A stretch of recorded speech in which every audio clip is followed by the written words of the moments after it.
best time of year is finally upon us.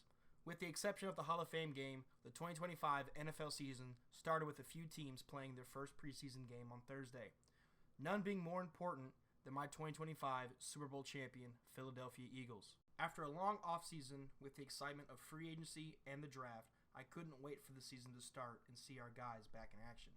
This preseason game got me so excited I decided to make a video on it. With that being said, welcome to my Week 1 preseason overreaction.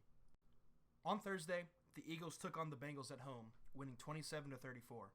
The game had many ups and downs for me to get excited about, so let's get into it, starting with the stock downs. Kicking it off with Kelee Ringo.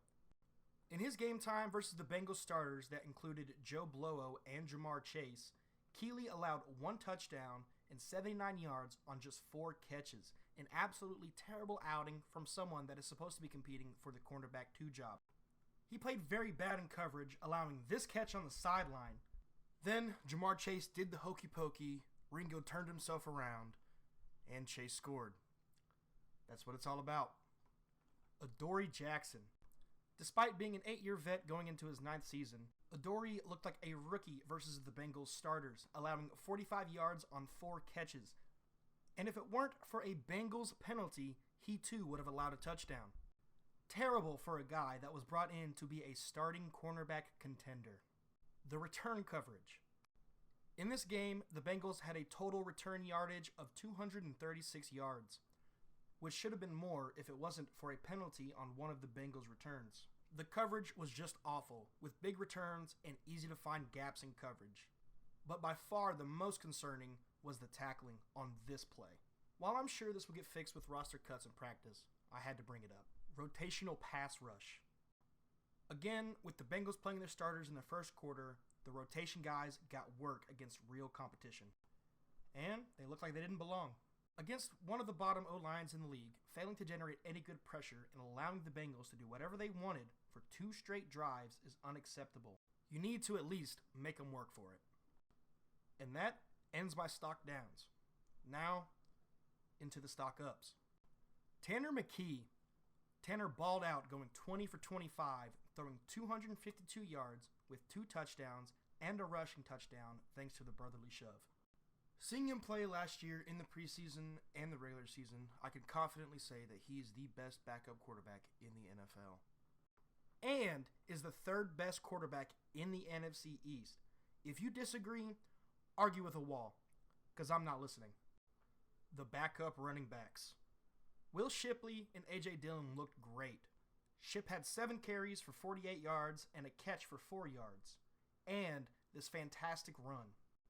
On the other side of the running back spectrum, A.J. Dillon had 5 carries for 27 yards while hauling in 3 catches for 27 yards. Seeing them play like this, I trust these guys can fill the role when Saquon sits and give us more production than Kenny Gainwell did last year.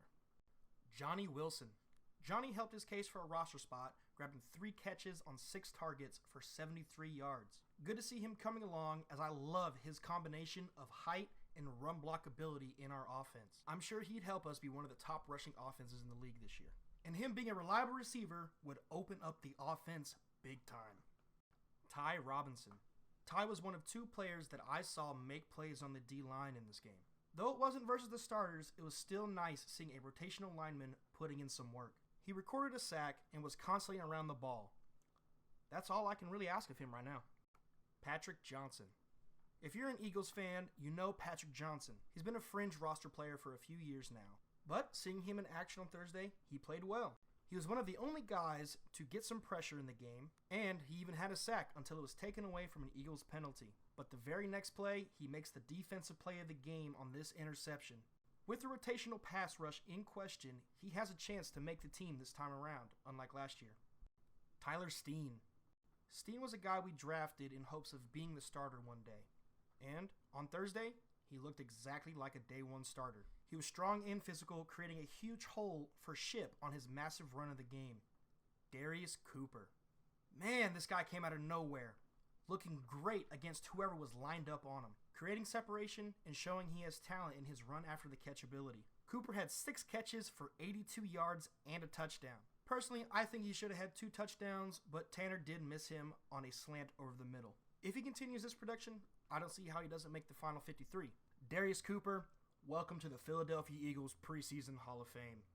Jacorian Bennett.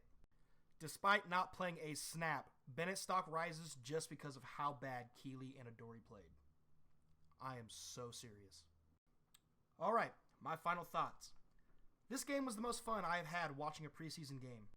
I'm hoping Howie will make a move to help out the cornerback room by signing Asante Samuel Jr., especially with it looking like DeJean will play safety this year. Our cornerback 2 slot is worrying.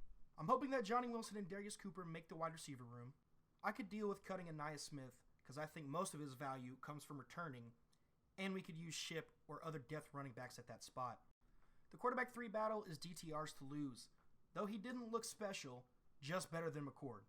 And finally, the Eagles might have the best linebacking core in the NFL with Zach Bond, Nakobe Dean, Jahad Campbell, and Jeremiah Trotter Jr. JTJ looked serviceable and smart, and Campbell looked decent on his snap count, almost hauling in an interception. All right, that concludes my Week 1 preseason overreaction. Thanks for watching. Please like and subscribe, and leave your thoughts in the comments below. Oh, and go Birds, dickhead!